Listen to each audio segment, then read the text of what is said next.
जय हिंद aspirants, I Ruby Thakur welcome you to SSB crack exam channel. तो हम कर रहे हैं हमारा ज्योग्राफी एंड आज का जो हमारा लेक्चर है that is on the environment conventions MCQs.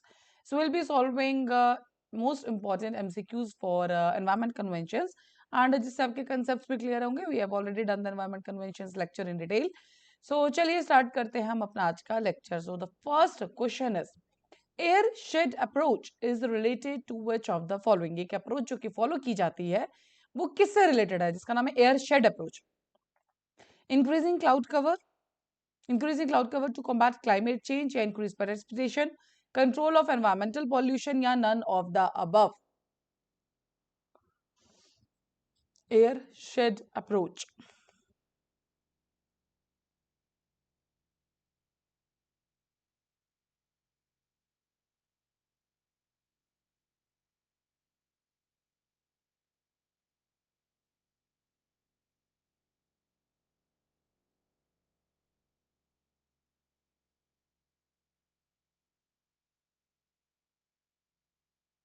चलिए, so the answer is control of the environmental pollution, correct? So आपको ध्यान रखना है, under this policy makers will plan actions keeping in view the geographical, meteorological and other factors with pollute air within the airshed instead of making policies guided by the state boundaries, correct? So yes, आपको ध्यान रखना है कि airshed approach जो है किसके साथ है, towards to the environmental pollution, correct?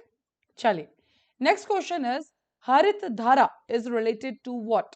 Reducing the methane emissions by the livestock, increasing greenery and creating microforest around IT department buildings and public locations, increasing the green cover, या none of the above। आपको बताना है हरित धारा किसके साथ associated है। हरित धारा,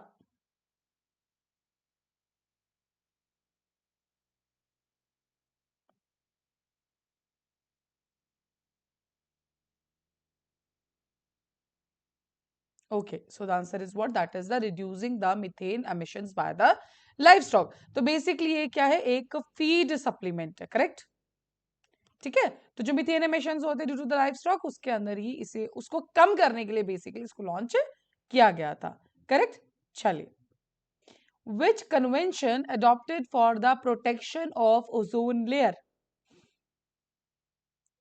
इनमें से कौन सी कन्वेंशन है जो कि protection of the ozone layer के लिए बनाई गई है? Vienna, Basel, Montreal, Stockholm. Which convention adopted for the protection of ozone layer?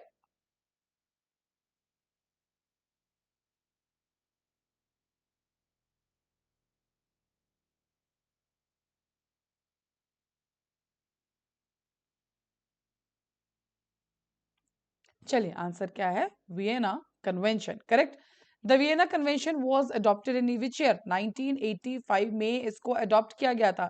Main objective क्या है? To promote and the cooperation by the means of systematic observations. किसके लिए particularly? Ozone layer कहाँ देखने को मिलती है? स्ट्रेटोस्फेयर में, ठीक है जी। तो जब ओजोन होल होने लगा था उसी बात पे इसके काम की गई थी। So it started in the 1985, correct? चलिए, When did the Stockholm Convention on Persistent Organic Pollutants came into exist?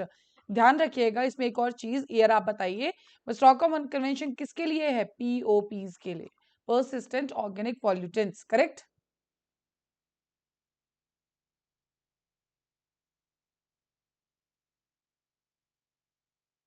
बताइए, what will be the answer? 2000, 2002, 2004, 2006।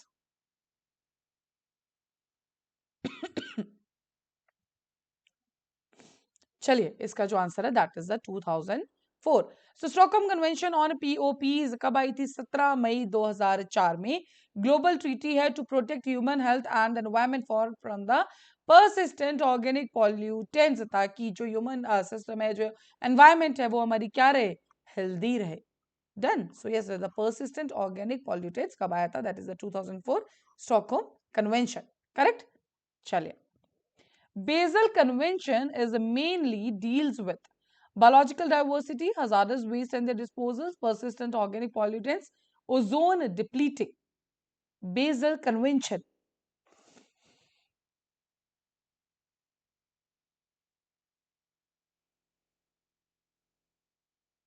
बताइए। Biological diversity, hazardous waste, persistent organic pollutants या ओजोन डिप्लीटिंग? क्या होगा इसका answer? चलिए, so the answer for this particular question is the hazardous waste and their disposals. So basal convention कब आई थी? 22 मार्च 1989। ठीक है, तो जो हम देखते हैं ट्रांस बाउंड्री मूवमेंट्स होती है फॉर द वेस्ट, अब वो मेडिकल वेस्ट हो सकता है या किसी भी तरह का वेस्ट है, डन। जो ट्रांस बाउंड्री वेस्ट मूवमेंट होती है तो उसका क्या है, प्रॉपरली अच्छे कंडीशन में हो, करेक्ट। ऐसा नहीं हो आप अपने देश से जो है वेस्ट निकाल रहे हैं और दूसरी जगह जाके क्या हो जाए, वो कोई हेल्थ कंसर्न्स, एनवायरमेंट डिटैरिएशन, इनमें से कुछ देखने को, तो बेसिकली वो एक सेफ उस पे चले। स्पेस इसीलिए बेसल कन्वेंशन आई थी। Year is what? 1989। चलिए, what is the main aim of the UNFCCC? Stabilization of the green house gases, increase of the green house gases, increase of the temperature, stabilization of the oxygen. UNFCCC, what will be the answer? Green house gas की stabilization के लिए लाए, green house gas को बढ़ाने के लिए, temperature को बढ़ाने के लिए, या ऑक्सीजन को स्टेबलाइज करने के लिए? What will be the answer? चलिए, that is the stabilization of a green house gas. The UNFCC came into existence in June 1992। ठीक है जी। एंड रीजन क्या है? जो basically green house gas emission, आप जानते हैं आज के टाइम पे जीएचजीज जो हैं सबसे ज्यादा बड़ा कंसर्न है, because climate change, correct.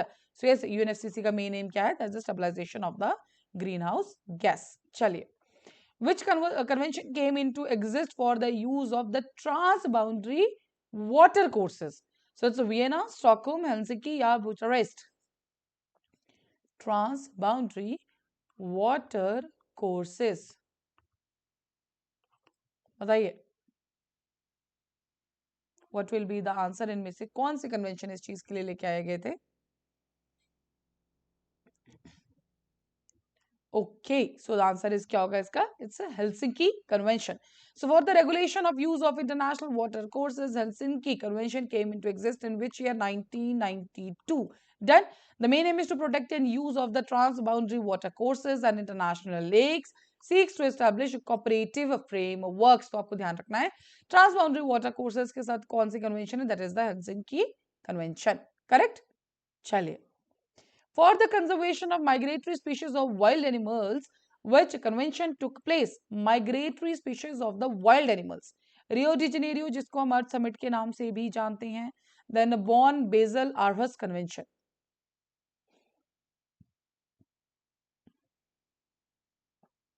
For the conservation of migratory species of wild animals,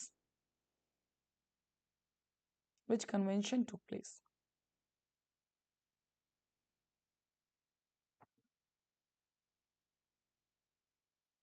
चलिए, इसका जो आंसर है that is the Bonn convention. ठीक है जी। सो किसके लिए? जो माइग्रेटरी, वी ऑल नो, जैसे कुछ जगहों पे हमने क्या देखा है, क्लाइमेट चेंज होता है या ब्रीडिंग के लिए पर्टिकुलरली हमारे जो स्पीशीज हैं वो क्या करते हैं? माइग्रेट। तो when we are talking about the wild animals, so कौन सी है? That is the Bonn convention, correct. ठीक है, चलिए, what is the full form of ENMOD? आपको इसकी फुल फॉर्म बतानी है। So environmental middle convention, environmental modification convention, environmental middle center या environmental modification center? What is the full form of ENMOD?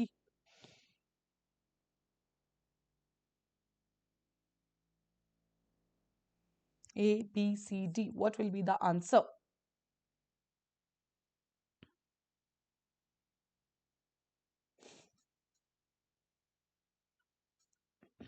क्या हो सकता है इसका आंसर? बताइए। चलिए, इसका जो आंसर है that is the B, environmental modification convention. So this is the basically a full form of ENMOD, correct. चलिए, the United Nations Convention on Climate Change, ratified by more than 15 countries, became effective on when? March 21, 1994, May 21, 1995, June 21, 1996 या June 21, 1999?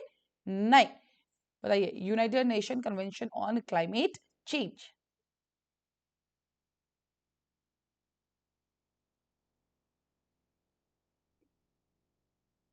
क्या होगा answer, बता दीजिए।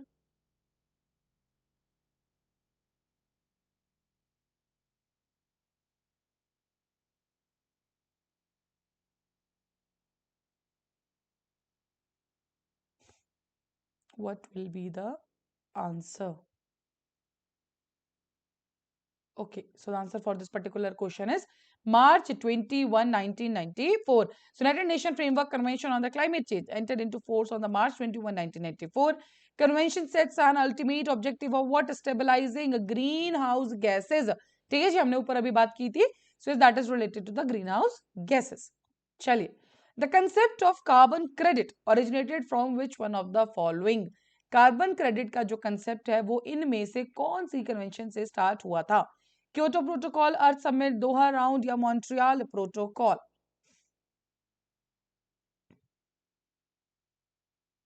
What will be the answer?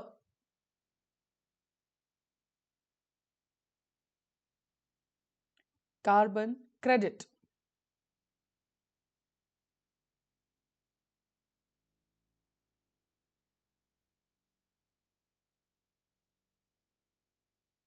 चलिए, तो इसका जो आंसर है that is the Kyoto protocol. So the concept of carbon credit was originated from the Kyoto protocol. तो carbon credit allows the country or organized to produce a certain amount of carbon emissions and which can be traded if the full allowance is not used. ठीक है जी. So Kyoto Protocol was adopted in Kyoto, Japan on 11 December 1997 and entered into force 16 February 2005. तो इसके पीछे का concept क्या है? मान लीजिए एक कंट्री है ए, एक कंट्री है बी, एक कंट्री है सी. सबको कार्बन दे क्रेडिट देगी, आप इससे ज्यादा नहीं एमिट कर सकते हैं. मान लो ए को दिए 10, बी को दिए हैं हमने 20 दिन है, और सी को हमने दिए हैं कितने? 40. करेक्ट. अब क्या हुआ, ए ने तो चलो 10 के 10 कर दिए, ठीक है, एंड उसके अंदर बी में क्या हुआ, बी ने एमिट कर दिए 25. ठीक है, और जो सी था उसने सिर्फ 30 ही करे थे एमिट. ठीक है जी, ऐसे समझ के चलो.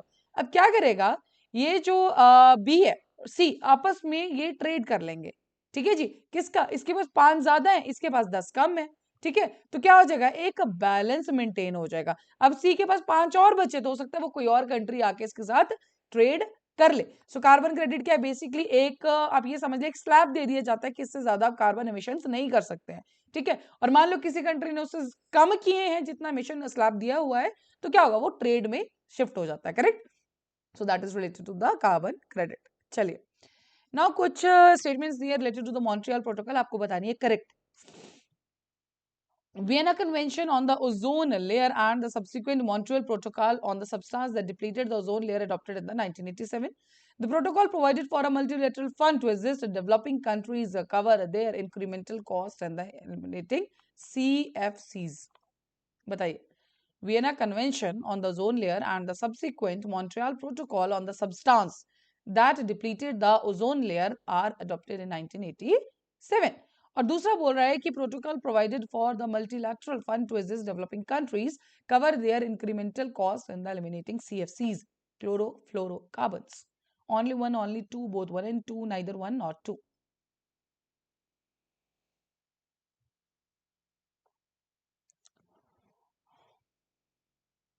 बताइए क्या होगा answer.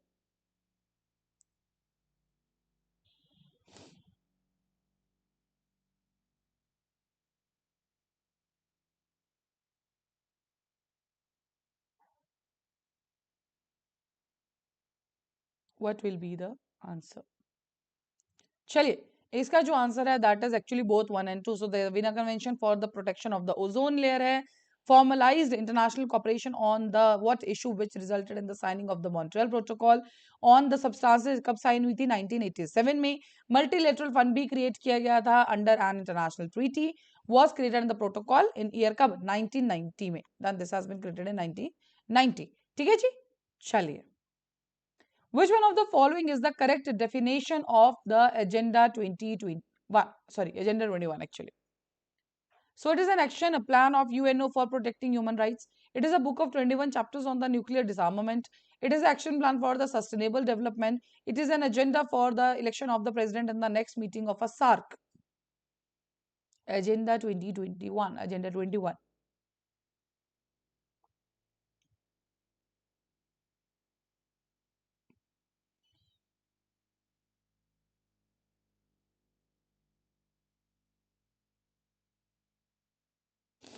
What will be the answer?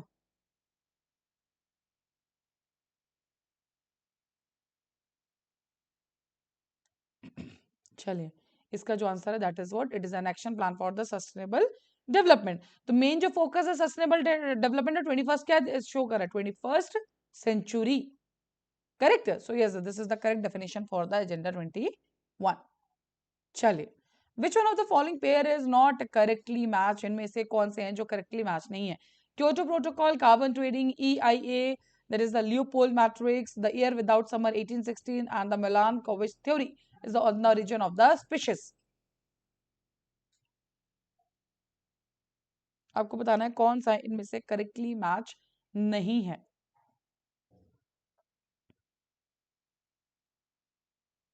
Okay, so the answer is what, that D is not correctly matched. Why? Because this is the explanation on the long term climate. Just give me a second. Okay, this is the long term climate change. The book is on the origin of the species, was written by the Charles Darwin। ठीक है जी, लेकिन ये एक theory है। Theory किसके बारे में बताती है? Towards the climate change. On the origin of species क्या है? बुक है। ठीक है, चलिए, which of the following statement is correct about the Intergovernmental Panel on Climate Change, IPCC? 1988 में इसको establish किया गया था। IPCC does not evaluate the risk of climate change on human beings। IPCC published its first report in 1989। या सारे के सारे सही है, आपको बताना है करेक्ट स्टेटमेंट। देखो, सबसे पहले एलिमिनेशन पे जाओगे, ऑल ऑफ द अबव तो वैसे ही नहीं हो सकता। क्यों? नॉट है, जिसका नाम ही क्लाइमेट चेंज में, क्या वो नॉट एवेल्यूएट करेगी? No, it's not like. So अब बचा क्या, ए और सी? तो बताइए।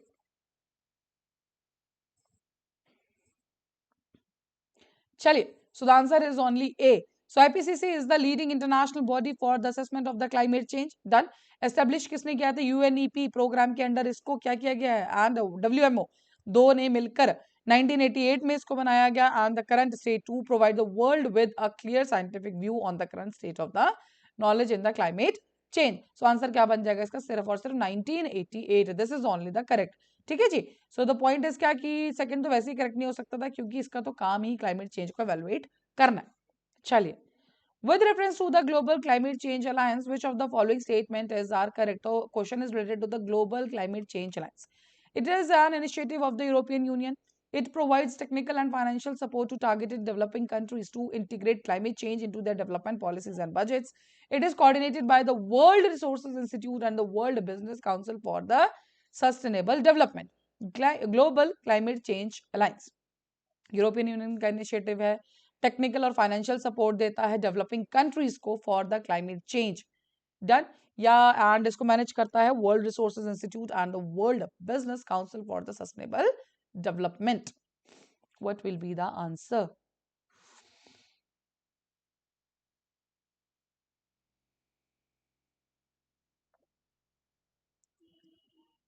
बता दीजिए क्या होगा आंसर।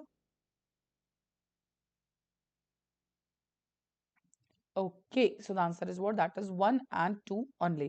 ठीक है जी। तो थर्ड वाला जो स्टेटमेंट है वो गलत है, 1 and 2 is the right statement. Correct. चलिए,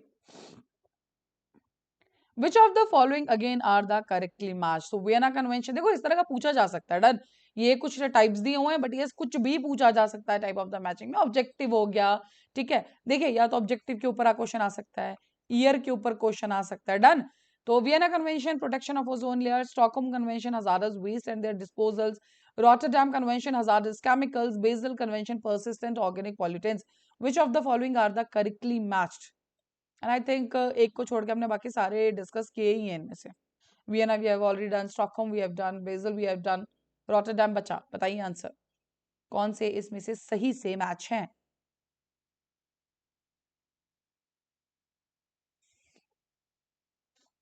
what will be the right answer? Okay, so 1 and 3, देखो सेकंड और जो फोर्थ है वो इंटरचेंज कर दिए हैं। ठीक है, तो Stockholm is related to the persistent organic pollutants and similarly Basel is related to the hazardous waste and their disposal। Correct.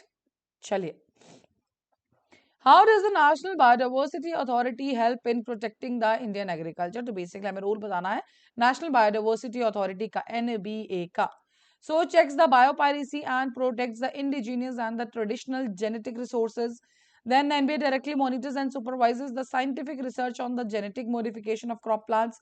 Application for intellectual property rights related to genetic biological resources cannot be made without the approval of the NBA. So बताइए इनमें से कौन सा सही है?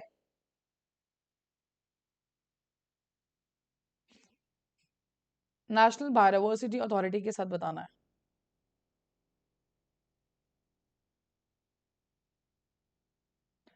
चलिए इसका जो आंसर है that is 1 and 3, only second is wrong. बाकी ठीक है, अगर हमें पेटेंट चाहिए कुछ चाहिए तो we need approval of the NBA. And yes the first भी सही है. टू चेक क्या करता है बायोपायरेसी को, किसमें, इंडिजिनियस और ट्रेडिशनल जेनेटिक रिसोर्सेज में. Correct. So yes the answer is what, that is C. चलिए, consider the following statement and choose the correct one. So the International Union for Conservation of Nature, IUCN, is the world's oldest and the largest global environmental organization. Founded in 1948, Green Data Book does conservation planning, monitoring to the protect endangered species. Then on 30 January 2014, IUCN announced that it is celebrating 50 years of the IUCN Red List of the Threatened Species. 1 and 2, 1 and 3, 2 and 3, all are correct. What will be the answer?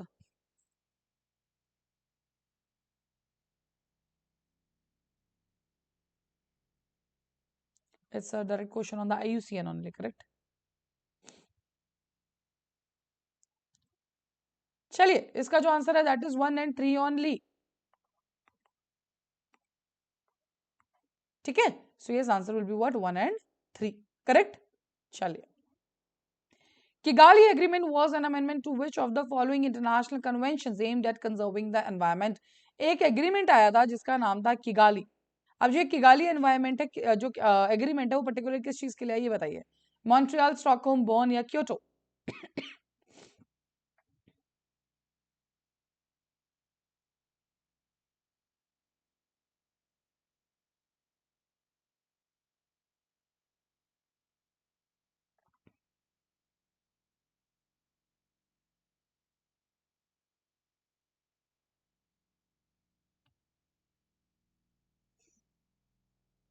What will be the answer? चलिए answer क्या है, Montreal protocol. Done. So Kigali Agreement is an amendment to the Montreal Protocol, which is an environmental treaty signed by the countries to phase out the ozone depleting substances from the Earth's atmosphere. Correct? So ध्यान रखिए Kigali Agreement के साथ. Okay. Which of the following is true about Convention on the Migratory Species? It covers only avians which migrates. It is under the United Nations Environment Program. Convention on the Migratory Species. It covers only avians which migrates. It is under the United Nations Environment Program.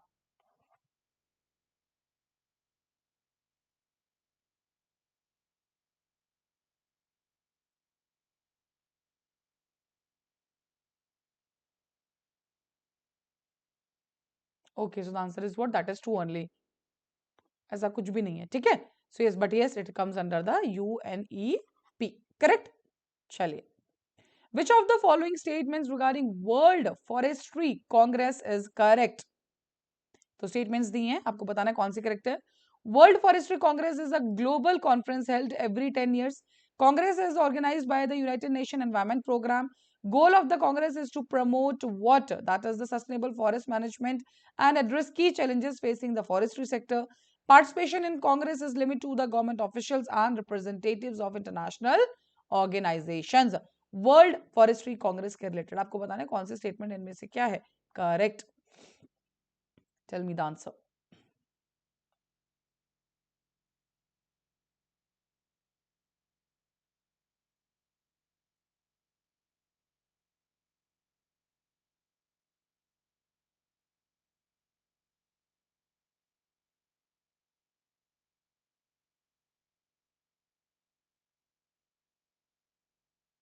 Okay, so what will be the answer? So answer is exactly C. So इनमें से जो correct statement है कौन सी है, goal of the congress is to promote what, that is the sustainable forest management. UNEP के अंदर वो बिल्कुल भी नहीं आती है. ठीक है. और लिमिटेड टू गवर्नमेंट ऑफिशियल्स, ऐसा कुछ भी नहीं है. डन. सो ऑफ कोर्स अगर ऐसी कोई वर्ल्ड लेवल पे कांग्रेस हो रही है सो व्हाट द पॉइंट, सबको इंक्लूड किया जाएगा. डन. चलिए, इसमें भी कुछ स्टेटमेंट्स दिए हैं that is related to the wild life protection amendment act जो कि 2022 में किया गया. It empowers the state governments to regulate or prohibit the import and trade of the invasive alien species, allows for the commercial trade in the live elephants. It removed the schedule related to the vermin species and added a new schedule for the protection of the migratory species. Wildlife Protection Act 2022. बताइए.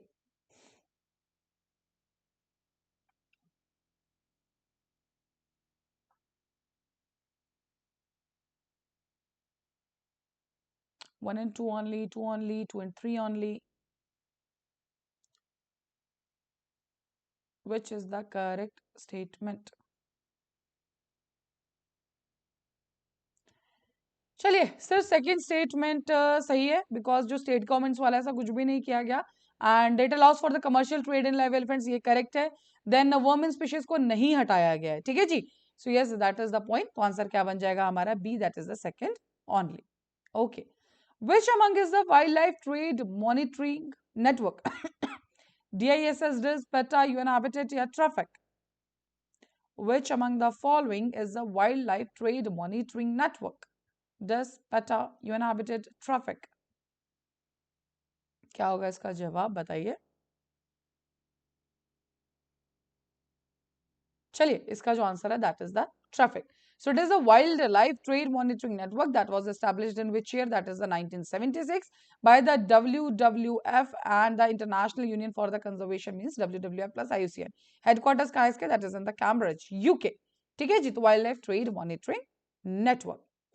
चलिए, so the last question for the day is the international organization involved as the single agency as a major partner in all of the following initiatives. तो नीचे कुछ initiatives दिए गए, इनमें से कौन से इंटरनेशनल ऑर्गेनाइजेशन इसमें आएगी सही से, तो वो आपको बताना है. So convention on international trade in endangered species of wild fauna and flora. Then the convention on the wetlands, publication of caring for the earth, business and biodiversity program, publication of the list of world's most threatened species. IUCN, UNEP, UNESCO, World Wide Fund for the Nature. International organization involved as a single agency or as a major partner in all of the following initiatives. या तो ये particular जो अकेले काम करती है या तो किसी ना किसी के साथ ये पार्टनरशिप में है. तो वो कौन सी है? आई थिंक वन, एक ही इसमें बहुत ज्यादा इंपॉर्टेंट है जिससे आप आंसर बता सकते हैं. चलिए, so answer will be IUCN. Why? देखो, fifth point, publication of the list of the world's most threatened species कौन करता है? IUCN. तो सिर्फ हमने एक ही बताना था, IUCN, UNEP, UNESCO, world wide nature fund. तो yes, IUCN will be the answer. So that is all for the important questions which we do have for the conventions. So you can also enroll in this particular courses. NDA, CDS, FCAT, आप किसी भी exam की तैयारी करें, do enroll in that particular course. And जब भी आप enroll करें उस टाइम पे डिस्काउंट कोड जो कि Warrior 10 है, बिल्कुल यूज कीजिए. You will be getting the 10% off on that particular course. Correct? So thank you so much for watching this lecture. जय हिंद, जय भारत. अगर आप एक डिफेंस एस्पिरेंट हैं और SSB interview, NDA, CDS, AFCAT जैसे एग्जाम्स के लिए प्रिपेयर कर रहे हैं तो आप एसएसबी क्रैक एग्जाम्स के कोर्स को चेक करना ना भूलें. आप हमारी लर्निंग एप्लीकेशन को गूगल प्ले स्टोर से भी डाउनलोड कर सकते हैं.